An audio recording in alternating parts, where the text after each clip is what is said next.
Alright, so this is my video blog about the new student dialogue. The one that I was particularly in was the conformity is the enemy. So I'm just going to go ahead and roll with it, see what happens, and let's get this thing done with. Uh, Question number one asks, do you feel your group achieved dialogue? I would say so. It was pretty consistent, pretty constant dialogue. Um, a lot of people really kind of got into it, especially after the first question, a lot of racism and like racist questions really was posed, and a lot of people talked about all that. So there's pretty straight out the bat. After the icebreaker was done, everybody jumped right in and did what they did best. Try to talk and share and hear their own voice. So, um, question number two asks active voices. Um, were the were there active voices in your dialogue? Please explain. Yeah, there was this one dude. I don't remember his name or anything like that, but he was really headstrong about what he was trying to get across.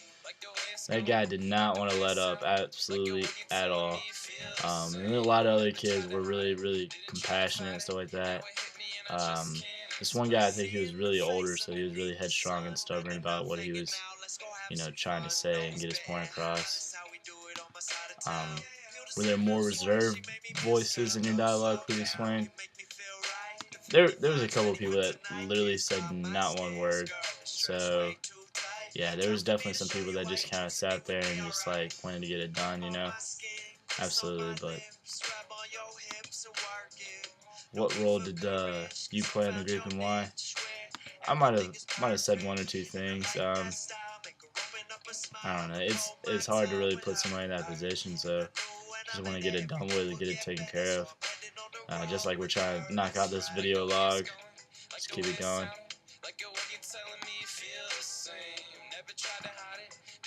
Why do you think dialogue is a component of CU 1000? Do you see dialogue as a useful tool in your university experience? Well, college is all about meeting people. I'm a strong believer in networking.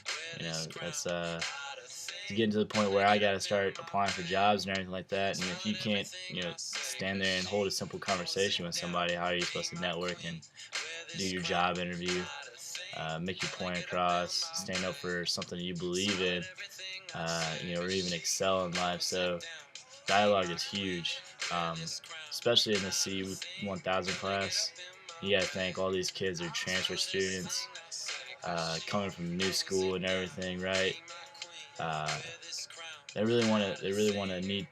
need to like just kind of jump out of the shell and get somewhere to get a good start grounding and bringing all these people in.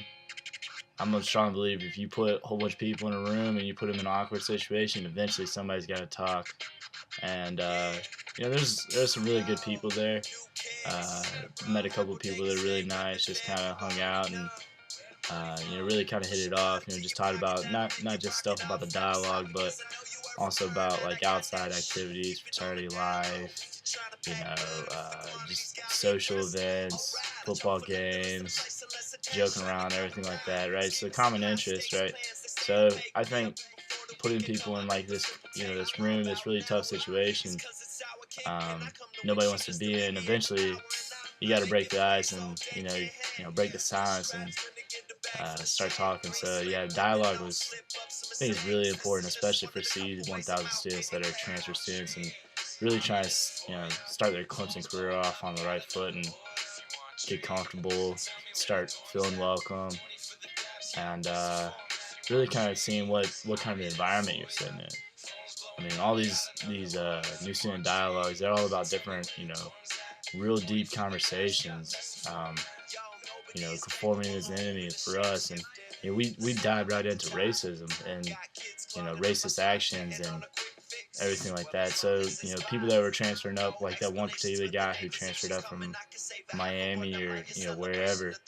I mean, he was really kind of culture shocked about being in the South, really seeing what it was like, and his general understanding of what everybody's like, and the southern ways and everything. It was definitely interesting to see how two different parties and people that were born and raised in the South who were trying to fight that common, stereotype of being racist, and how he was trying to say that it was. But I think dialogue's good. It definitely gets people warmed up, feel a little more comfortable, and they can go about their way. Um, well, wrapping this video up now. It's getting to be about that time. Additional thoughts. Um, I think just keep it around. Definitely, realizing after going through it, right? Nobody enjoys it. Nobody wants to be there, but it's really good for you, no doubt. I mean, you can see I talked about all the pros and cons. Everybody else is probably writing their video blog about all the pros and cons, all this and that, right? And nobody enjoys it, but definitely keep it around. Maybe spice it up a little bit, throw a little bit more interaction and stuff like that. Mine kind of seemed we had to start the conversation. Our leaders probably weren't the most interactive or energetic people in the world, but they did what they did, and once they put that thought out there, everybody took off and ran with it. So that's all I gotta say about everything. But other than that, about to start my night off right. You guys take care.